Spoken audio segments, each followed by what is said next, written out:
नमस्कार दोस्तों, दर्शकों, आप देख रहे हैं आजकल भारत। आजकल भारत के विशेष कार्यक्रम पंचायतनामा में आप सभी का स्वागत है। पंचायतनामे की कड़ी में आज हम लोग पहुंचे हुए हैं जीरादेई के भरौली पंचायत में, और यह जिले की सबसे हॉट सीट मानी जाती है। यहां हर बार बड़ी ही दिलचस्प पंचायती चुनाव की लड़ाई होती है, और इस बार भी एक दिग्गज समाजसेवी हैं और पूर्व बैंकर हैं। साथ ही इनकी पत्नी यहां 5 वर्ष मुखिया भी रही हैं, और ये लगातार यहाँ के गरीबों के बीच रहे हैं। और इस बार भी ये बड़ी मजबूत दावेदारी से मुखिया पद से प्रत्याशी हैं।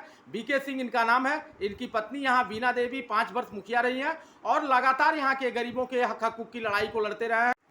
सबसे पहले बीके सिंह साहब, आपका बहुत बहुत स्वागत है हमारे चैनल आजकल भारत पर। आपका भी बहुत स्वागत है, आपके चैनल का भी स्वागत है। आप हमारे ग्राम पंचायत राज भरौली में पहुंचे हैं, इसके लिए भी स्वागत है। आपकी पत्नी यहाँ 5 वर्षों से 5 वर्ष मुखिया रही हैं। आप काफ़ी वर्षों जो है बैंक में काम सेवा दिए हैं। आप क्यों फिर चुनाव लड़ रहे हैं? देखिए, पत्नी हमारी 5 साल जो सेवा दी है मुखिया में, उतना काम कभी नहीं हुआ है। हर गांव में सोलिंग, हर गली में सोनी मजदूरों को मनरेगा का काम, सारे लोग सेटिस्फाइड थे उससे। लेकिन चूँकि ये महिला थी, चुनाव थोड़ा सा टफ था, इसलिए वो नहीं जीत पाए। आपके द्वारा जो कार्य कराए गए थे और आज जो मुखिया जो दावा किया जा रहा है कार्य कराने का, उसमें क्या अंतर आपको दिखाई देता है? अभी जो दावा किया जा रहा है, 10 साल में मेरे गांव में एक भी ईंट का काम नहीं किया गया है, ना कोई विकास का काम यहाँ हुआ है। अभी तुरंत कोई काम किया जा रहा है, लेकिन वो भी अधूरा ही है।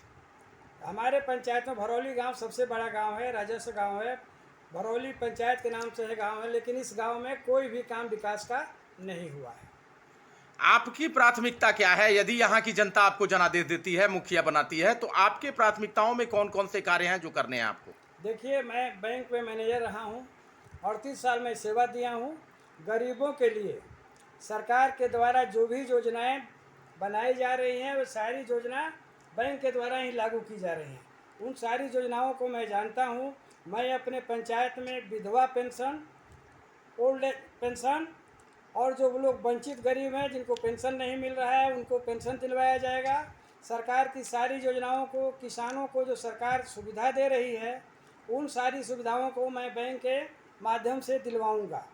हर क्षेत्र में विकास करने का मेरा वादा है, और मैं इसी सोच से एक बार ही चुनाव लड़ना चाहता हूं। उसके बाद मैं चुनाव के लिए शौक नहीं रखता हूं, क्योंकि विकास कैसे किया जाता है, सरकार की कितनी योजनाएं हैं, उन सारी योजनाओं को मैं अच्छी तरह से जानता हूँ। सारी योजनाओं को पंचायत में अच्छी तरह से लागू करना है। किसानों के लिए, व्यवसायियों के लिए, वृद्धा महिलाओं के लिए, ओल्ड एज के लिए, अस्पताल के लिए, शिक्षा के लिए, सारी योजनाओं से मैं अवगत हूँ। और उन सारी योजनाओं को मैं बैंक के माध्यम से, सरकार के अधिकारियों के माध्यम से अपने पंचायत में बहुमुखी विकास करने के उद्देश्य से चुनाव लड़ रहा हूँ। आपका पंचायत अभी, आप जैसे आज सबको पता है, हम लोग 75वें स्वतंत्रता दिवस की वर्षगांठ मनाए। आपके यहाँ लगातार एक परिवार के व्यक्ति 45 वर्ष से एक ही परिवार के पास मुखिया पद था, और उनका दावा है कि वो पंचायत का सर्वांगीण विकास किए हैं। आप इस दावे की सच्चाई के साथ साथ आप यहाँ जो मूलभूत जो सुविधाएं हैं, तमाम ऐसे अनछुए सवाल हैं जिन पर लोग बोलने से डरते हैं। स्वास्थ्य के क्षेत्र में, शिक्षा के क्षेत्र में, खेल के क्षेत्र में, तमाम क्षेत्रों में 75 वर्ष आज़ादी के बाद भी काफ़ी पिछड़ा पंचायत है। इसके लिए आप किसे जिम्मेदार मानते हैं? देखिए, इसके लिए जिम्मेदारी मान लीजिए जो व्यक्ति पद पर है और जिसने काम नहीं कराया, हम तो उसी को जिम्मेदार मानते हैं, क्योंकि सर जनता ने उनको अधिकार दी बहुमुखी विकास करने के लिए। लेकिन चूँकि इस पंचायत में भय का माहौल है, जनता डेयर नहीं करती है कि अपने अधिकारों को भी मैं मांग सकूं, इसलिए यहाँ विकास कुछ नहीं हुआ। और यहाँ के जनप्रतिनिधि अपने इच्छा अनुसार जैसे जिस तरह से चाहे काम किए हैं। जनप्रतिनिधियों ने पंचायत का न विकास कर अपना विकास किया है, आपके कहने का मतलब यह है? विकास जनता का जो होना चाहिए, जनता का विकास नहीं हुआ। अब किसका विकास किए तो वही लोग बताएंगे। आप ही आए हैं तो रास्ता देखे होंगे, इस भरौली पंचायत का रास्ता कैसा है। तो सड़क, स्वास्थ्य, शिक्षा, इन तमाम ऐसे जो नागरिकों की जो मूलभूत सुविधाएं होती हैं, उन सुविधाओं के क्षेत्र में काफ़ी पिछड़ा है। इसके लिए आप क्या कुछ नया सोचे हैं? अन्य प्रतिनिधियों से अलग बताइए। देखिए, मेरी सोच है कि मैं अपने पंचायत में प्राथमिक स्वास्थ्य केंद्र खुलवाऊंगा। जहाँ तक है, शिक्षा विद्यालय तो हैं, लेकिन शिक्षक समय से नहीं आते हैं। विद्यालय पर नियंत्रण ठीक से नहीं है। उसके लिए शिक्षा समिति को मजबूत किया जाएगा और विद्यालय पर नियंत्रण किया जाएगा कि क्लास ठीक से चले और जो शिक्षक पढ़ा रहे हैं वो बच्चों की पढ़ाई करें, स्थानीय और लोकल राजनीति नहीं करें। अभी चुनाव की डुगडुगी बज गई है, सरकार पूरी तैयार है चुनाव कराने को, आयोग भी तैयार है और कुछ ही दिनों में आचार संहिता भी लग जाएगी। लेकिन आपके यहाँ अक्सर देखा जाता है कि जब चुनाव नजदीक आते हैं तो विकास का जो मुद्दा होता है वो गौण हो जाता है, विकास का मुद्दा गायब हो जाता है। शराब, मुर्गा, जात धर्म पर मतदाता प्रभावित होने लगते हैं, सेंट्रलाइज होने लगते हैं। इसको रोकने के लिए आप क्या संदेश देंगे हमारे चैनल के माध्यम से? देखिए, इसके लिए हम आम जनता से मिलेंगे और उनके मत का अधिकार और महत्व बताएंगे कि किसी लोभ में आकर आपको वोट नहीं देना है। अपना अधिकार बचाने के लिए, ठीक से रहने के लिए अच्छे लोगों को चुनाव में जिताइए। क्योंकि जो लोग मांस, मीट, दारू खिलाते हैं फिर जनता का काम नहीं करते हैं। इसलिए नहीं करते हैं कि उनमें उनका खर्च होता है, तो जब वो खर्च कर देते हैं तो इसको पूरा करने के लिए जनता के हक को खाने लगते हैं, सोचने लगते हैं। परिचय दे दीजिए। मेरा नाम ब्रजकिशोर सिंह है। मेरे पिताजी स्वर्गीय जयराम सिंह उर्फ बदशाह सिंह, मेरी पत्नी बीना देवी, जो 2006 में चुनाव एक चैलेंज के रूप में लड़ी थी। इसलिए लड़ी थी कि जो मुखिया थे उनके विरुद्ध कोई नहीं लड़ रहा था, डर और भय से नहीं लड़ रहा था, इसलिए उनको हराने के लिए। ब्रजकिशोर जी, आपके गांव में चुनावी सरगर्मी बहुत तेज है और काफ़ी गहमागहमी देखी जा रही है। और एक और घटना सामने आया है, गोलीबारी की घटना के बारे में जो अफवाह है या जो सच्चाई है उसके बारे में बताइए।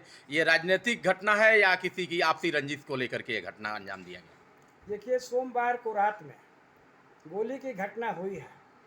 जिनके ऊपर गोली चलाई गई है उनका नाम धीरेंद्र सिंह है। उन्होंने FIR भी किया है। लेकिन अब रात में हम तो वहाँ गए नहीं थे, किसने गोली चलाया नहीं चलाया इसकी जानकारी नहीं है। लेकिन हमें ऐसा लगता है कि भय का माहौल क्रिएट करने के लिए, गरीब जनता में डर पैदा करने के उद्देश्य से इस तरह का एक घटना किया गया है। अराजकता का फैलाने के लिए अगर इस तरह का घटना है तो आप लोग आवाज़ क्यों नहीं उठाते हैं? देखिए, जनता जो है कमज़ोर है, मुखर नहीं है। 40 साल से जनता यहाँ दबी हुई है, इसीलिए आवाज़ उठाने में जनता यहाँ डर रही है। इसके लिए प्रशासन को विशेष व्यवस्था भरौली पंचायत के चुनाव में करना पड़ेगा। घटना इसलिए सत्य मानी जा रही है, कौन चलाया मैं नहीं बता सकता। आखिर गाड़ी जब लेकर भागे हैं अपराधी तो बलईपुर हनुमान मंदिर के परिसर रात्रि में एक पागल महिला सोई थी, उसके ऊपर गाड़ी चढ़ा दिया गया जिससे उसका देहांत हो गया। तो घटना तो सच है, लेकिन किसने गोली चलाया ये तो भाई जिसके ऊपर गोली चली है वही बता सकते हैं। हमारे चैनल के माध्यम से आप जिला प्रशासन से क्या मांग करेंगे? अगर गोली चली है, प्राथमिकी हुई है, तो अपराधियों के खिलाफ कार्रवाई को लेकर क्या मांग करेंगे आप? हम तो यही कहेंगे कि जो भी कार्रवाई किया है, जो भी अपराधी गोली चलाया है, उस पर कड़ी से कड़ी कार्रवाई की जाए। साथ ही साथ भरौली पंचायत में विशेष नज़र रखी जाए, क्योंकि ये क्षेत्र जो है ये विशेष क्षेत्र हो गया है। यहाँ अपराधी जो है उन्मुक्त होकर घूम रहे हैं और वोटरों को फोन के द्वारा धमका रहे हैं। तो दोस्तों, दर्शकों, आप लोगों ने देखा, ये पूर्व यहाँ बैंकर हैं, शाखा प्रबंधक रहे हैं, तमाम बैंकों को इन्होंने सेवा दी है और साथ ही इनके मन में भरौली के विकास को लेकर के काफ़ी कुछ है और इन्होंने इस भरौली पंचायत को आदर्श पंचायत बनाने को लेकर के लगातार कई जगह पत्राचार भी किए हैं। तमाम ऐसे रचनात्मक कार्य हैं जो इनके द्वारा संपादित कराए जाते हैं। इनकी पत्नी भी मुखिया रही हैं और इस पंचायत की अराजकता, यहाँ पर जो असमानता है, जो भय का माहौल है, यहाँ के लोगों को जो डराने धमकाने का प्रयास हो रहा है, इसे लेकर के इन्होंने जिला प्रशासन से यहाँ पर विशेष व्यवस्था, इस विशेष प्रबंध की मांग की है। क्योंकि चुनाव में यहाँ पर अशांति और अराजकता फैलाने के लिए लगातार असामाजिक तत्व लगे हुए हैं। कैमरामैन इमरान साथ मैं अशोक कुमार पांडे।